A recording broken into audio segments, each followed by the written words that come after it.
Good evening and welcome to Episode 16's Mini-Mission Review. This time we tackled a pair of missions, one story told from two different perspectives. The computer's daughter on the Fed side, and the computer's son from the Klingon side, and both by XR377.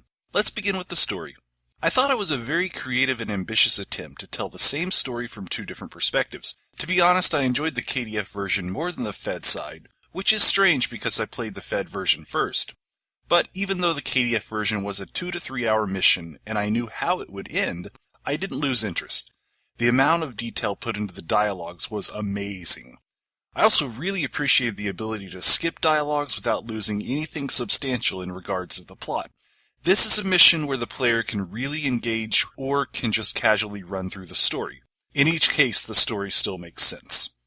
I'm going to repeat one thing Kirkvat mentioned, if only to drive the point home. Detail. There was so very much included in both these missions that it was hard for me to imagine the work taking less than a few months. One might prefer one to the other, as preferences go, but the pure, consistent care that went into each is undeniable.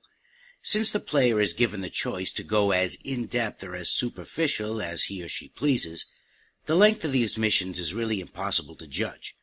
We do recommend judging for yourself, however. It's worth the time. We gave story 4.5 stars, and on to map design. XR377 spent the most time building the characters and the NPCs.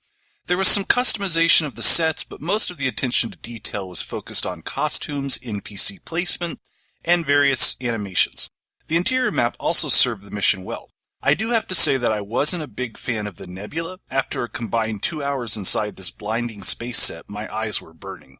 If there was a way to tone this map down, I would highly recommend it. Plus, the Pulsar Nebula from Canon is a less harsh mixture of blues and purples, which would be easier on the eyes. While the space map was on the bright side, the interiors played just fine, and the maps did serve XR's purpose. They may not have been custom works of art, but I can certainly understand why. The bulk of the author's attention was most definitely paid to the story and dialogue. We gave map design 3.5 stars. Rolling along to tech. For me, the real highlight of the tech came from how well each version complemented the other, combined with so much attention to the dialogue mechanics of giving players different levels of immersion. This was a monumental feat of planning. I also can't imagine spending so much time on dialogues that might be skipped by the players. Some folks build sets. This author built backstory and branching dialogues. True, there were no obvious feats of technical wizardry here. We did a lot of scanning and beaming and talking. If you like a great story and don't mind reading, the absence of hocus pocus won't be a detractor. Tech gets 3 stars. Now finally, difficulty.